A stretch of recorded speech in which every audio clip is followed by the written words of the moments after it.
Class second year مضمون اردو میں پہلے شاعر خواجہ میر درد ہیں، دوسری غزل ہے کیا فرق داغ و گل میں کہ جس گل میں بو نہ ہو، کس کام کا وہ دل ہے کہ جس دل میں تو نہ ہو۔ بندہ مومن کے لیے پاکیزگی قلب انتہائی لازم ہے، یہ مفہوم ہے۔ تشریح غزل کے مطلع میں پاکیزگی قلب اور اخلاص عمل کی اہمیت بیان کی گئی ہے۔ یاد الہی سے غافل دل کی کوئی اہمیت نہیں ہوتی۔ بارگاہ الہی میں اسی قلب کو پذیرائی ملتے جس میں خوف خدا ہو، ذکر خدا ہو، اطاعت خدا کا جذبہ ہو۔ انسان کا دل خدا نے صرف اپنے عشق کے لیے بنایا ہے۔ عشق الہی سے قلب مومن کھلے ہوئے تازہ گلاب کی صورت اختیار کر لیتا ہے، پھر اس کی خوشبو چار سو پھیل جاتی ہے۔ عقل و دل و نگاہ کا مرشد اولی ہے عشق، گر عشق نہیں تو شرع و دین بتکدہ تصورات۔ داغ دھبے یا نشان اور پھول میں فرق خوشبو کا ہے۔ اگر پھول میں خوشبو ہو تو اس کی قدر و قیمت ہوگی، اس کے بنا تو اسے ایک نشان ہی کہا جائے گا۔ جس دل میں یاد خدا نہ ہو تو وہ بھی ایک داغ ہی ہوا۔ لہٰذا انسان کو چاہیے کہ اپنے دل میں خدا کی یاد بسا لے۔ ایسے عاشق الہی کو خلق خدا کے دل میں بھی اعلیٰ مقام مل جاتا ہے۔ انسان اپنے قلب میں خوف خدا کا خالص جذبہ پیدا کرے، یہی اس کی عظیم کامیابی ہے، یہی دل کی زندگی کا راز ہے۔ مجھے یہ ڈر ہے دل زندہ تو نہ مر جائے کہ زندگانی عبارت ہے تیرے جینے سے۔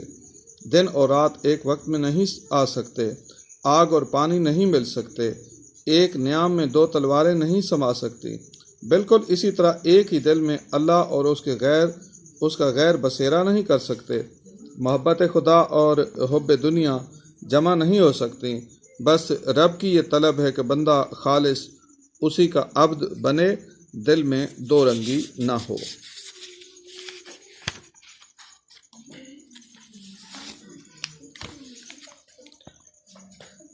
ہووے نہ حول و قوت اگر تیری درمیاں، جو ہم سے ہو سکے ہے سو ہم سے کبو نہ ہو۔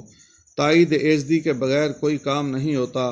شاعر رب کی بارگاہ میں مخاطب ہے کہ یا اللہ اگر تیری طاقت و قدرت نہ ہوتی تو جو کچھ ہم کریں یہ ہم سے کبھی نہ ہو سکتا۔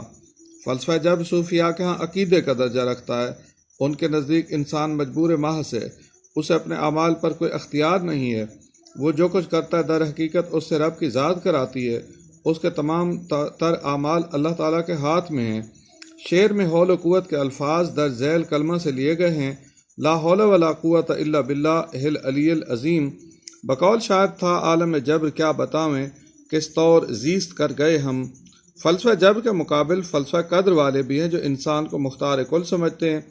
فلسفہ امر بین الامرین بھی ہے جس کے مطابق انسان نصف مجبور نصف مختار ہے۔ اس کلام میں جبریہ کی ترجمانی کی گئی ہے۔ اگر ذات خدا بندی چاہے تو ہم اچھائی کا راستہ اختیار کر سکتے ہیں۔ ہمارے تمام کام مشیت الہی کے تابع ہیں۔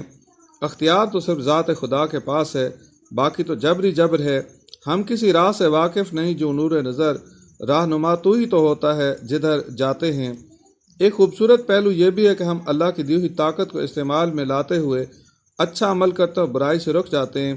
توفیق خدا انسان کو اطاعت کی طرف لے جاتی ہے، نافرمانی سے بچاتی ہے۔ ہمیں اپنے رب سے عمل خیر کی توفیق کرنی چاہیے۔ اگر یہ سلسلہ نہ ہو تو ہم اعمال حسنہ سر انجام نہ دے سکیں۔ اس کلمہ خیر کا ترجمہ ٹیکسٹ بک سے دیکھ لیں۔